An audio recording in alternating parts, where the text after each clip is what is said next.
Hello అండి, నా పేరు సాగరిక. లాస్ట్ వీడియోలో సందేశ్ కి ఆటిజం అని నేను అస్సలు ఒప్పుకోలేదు అని చెప్పాను కదండి.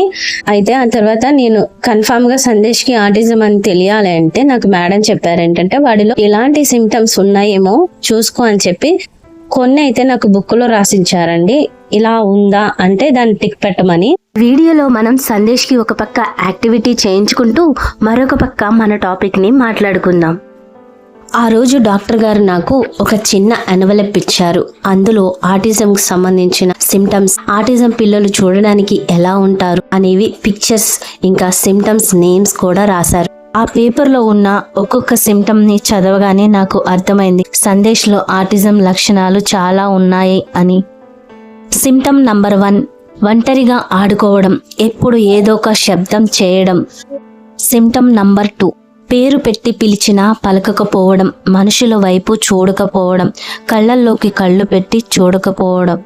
సిమ్టమ్ నంబర్ 3, ఏదైనా ఒక శబ్దానికి ఇరిటేట్ అవ్వడం, ఆ శబ్దం వచ్చినప్పుడు భయపడిపోవడం లేదా గట్టిగా చెవులు మూసుకోవడం.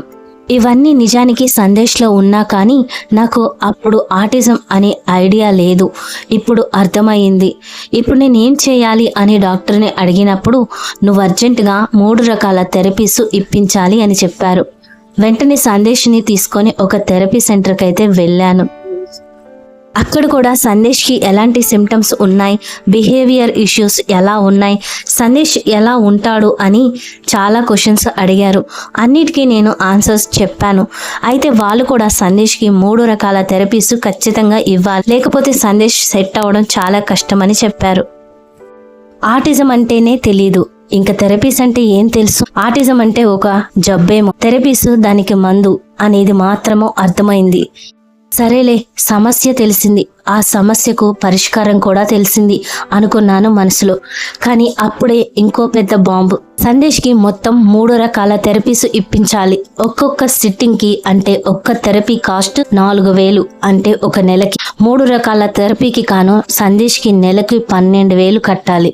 నెల జీతం మీద బ్రతికే మేము, ఇప్పటికే అప్పులతో ఇబ్బంది పడుతున్న మాకు నెల నెల అంత ఖర్చు పెట్టి థెరపీస్ చేయించుకునే స్తోమత లేదు. ఏం చేయాలి? ఏదో ఒకటి చేయాలి, లేకపోతే సందేశ్ ఇంకా సివియర్ అయ్యే అవకాశం ఉందని అప్పటికే డాక్టర్స్ పదే పదే చెప్తూనే ఉన్నారు. ఇప్పుడే ఒక నిర్ణయం తీసుకున్నాము. ముందు థెరపీస్ జరగడం ఇంపార్టెంట్ కాబట్టి అర్జెంటుగా ఒక గోల్డ్ చైన్ అయితే అమ్మేశాము. దానికి 80,000 రూపాయలు డబ్బులు వచ్చాయి. ఆ 80,000తో ఎన్ని రోజులు థెరపీస్ అయితే అన్ని రోజులు చేపిద్దాం అనుకున్నాము. అలా థెరపీస్ సందేశ్కి మొదలు పెట్టాము. సందేశ్లో సిమ్టమ్స్ మారిపోతాయి అనుకున్నాం, కానీ సందేశ్లో సిమ్టమ్స్ ఏమీ చేంజ్ కాలేదు. అలా 2 నెలల తర్వాత సందేశ్ కొంచెం కామ్ అవ్వడం స్టార్ట్ చేశాడు. థెరపీస్ పనిచేశాయి, సందేశ్లో కొన్ని మార్పులు వచ్చాయి అనుకున్నాము. ఇక్కడ నేను గమనించిన ఒక విషయం మీతో పంచుకోవాలి అనుకుంటున్నాను. పిల్లల్లో ఆటిజం ఉందని 1.5 సంవత్సరం లోపే చాలా బాగా అర్థమవుతుంది అని థెరపీ సెంటర్లో చాలా మంది చెప్పారు.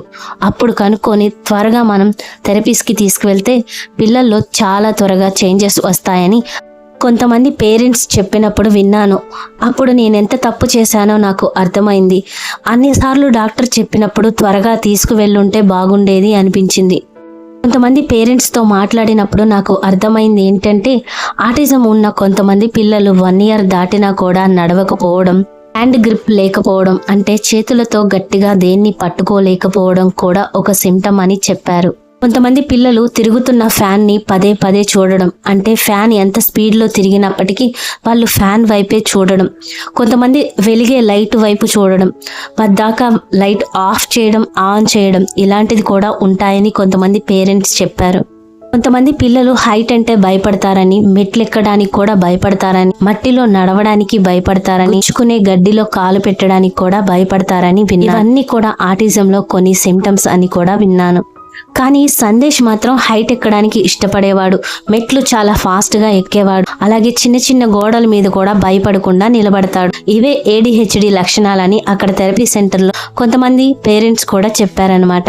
అయితే సందేశ్ చిన్నప్పటి నుంచి అస్సలు నిద్రపోయేవాడు కాదు. పగలంతా ఆడితే రాత్రి పడుకునేవాడు, రాత్రి నిద్రపోతే పగలంతా బాగా అల్లరి చేసేవాడు. ఒక్కో రోజు మధ్యాహ్నం పడుకుంటే రాత్రి అస్సలు నిద్రపోయేవాడే కాదు. అక్కడ చాలా మంది పేరెంట్స్ కూడా అదే చెప్పారు. స్లీప్ డిస్టర్బెన్స్ ఉంటుంది, ఎందుకంటే వాళ్ళు సరిగా నిద్రపోరు, వాళ్ళు ఎప్పుడు ఏదో ఒకటి ఆలోచిస్తూ వాళ్ళ మైండ్ ని డిస్టర్బ్ చేసుకుంటూనే ఉంటారు అని కొంతమంది పేరెంట్స్ చెప్తే విన్నాను. సందేశ్ కి థెరపీ స్టార్ట్ చేసిన తర్వాత సందేశ్ ని రోజు థెరపీస్ట్ తీసుకెళ్లడం, థెరపీస్ట్ నుంచి ఇంటికి వచ్చాక బట్టలు కుట్టుకోవడం, ఇది మాత్రమే నా షెడ్యూల్ అన్నమాట. సందేశ్ కి ఆటిజం అని కన్ఫర్మ్ అయిన తర్వాత మేము గుడ్డిగా నమ్మింది థెరపీస్ట్ ని మాత్రం, అంతేకాని ఒక పేరెంట్ గా మేమేం చేయాలి అనేది స్టార్టింగ్ లో మాకు అసలు ఏమీ తెలియదు. అలాగే థెరపీ సెంటర్ లో కూడా మాకంటూ ఏ కౌన్సిలింగ్ ఇవ్వలేదు. మీరు ఇంట్లో ఇలా చేసుకోండి అలా చేసుకోండి అని మాకే రోజు థెరపీ సెంటర్ వాళ్ళు చెప్పలేదు. స్టార్టింగ్ లో మేమంతా గుడ్డిగా థెరపీస్ ని మాత్రమే నమ్మాం. ఏదో ఒక రోజు సందేశ్ బాగా మాట్లాడతాడని, ఈ 1 year టైంలో సందేశ్ మొత్తం మారిపోతాడని అదే నమ్మకంతో మేము రోజులు నెలలు గడిపేశాం. అలా మా దగ్గర ఉన్న మనీ అయిపోయే వరకు థెరపీస్ అయితే ఇప్పించాం. ఆ తర్వాత ఏం జరిగింది, సందేశ్ లో మార్పు వచ్చిందా లేదా, ఇప్పుడు మీరు చూసిన సందేశ్ అప్పుడు ఇలా ఉన్నాడా లేదా అనేది మీ అందరితో పంచుకోవాలి అనుకుంటున్నాను. మా జర్నీ చిన్నది కాదండి, చాలా పెద్దది. ఒక పక్క మనీ ప్రాబ్లం, మరో పక్క పేరెంట్స్ గా ఏం చెయ్యాలి అనేది మాకు తెలియకపోవడం. నెక్స్ట్ వీడియోలో సందేశ్ కి మేము థెరపీస్ కంటిన్యూ చేశామా లేదా, ఒక మదర్ గా నేను తీసుకున్న ఒక పెద్ద నిర్ణయం ఏంటి, ప్రతి అమ్మ చేయాల్సిన ఒక ముఖ్యమైన పనేంటి అనేది వీడియో చేస్తాను. ఖచ్చితంగా ఆ వీడియో అందరికీ ఉపయోగపడుతుంది. నా జర్నీ సందేశ్తో చిన్నది కాదండి, 5 years ఎక్స్పీరియన్స్. వీడియోకి లైక్ కామెంట్ చేసి సబ్స్క్రైబ్ చేసి సపోర్ట్ చేయండి. మరొక మంచి వీడియోతో మీ ముందుకు వస్తాను.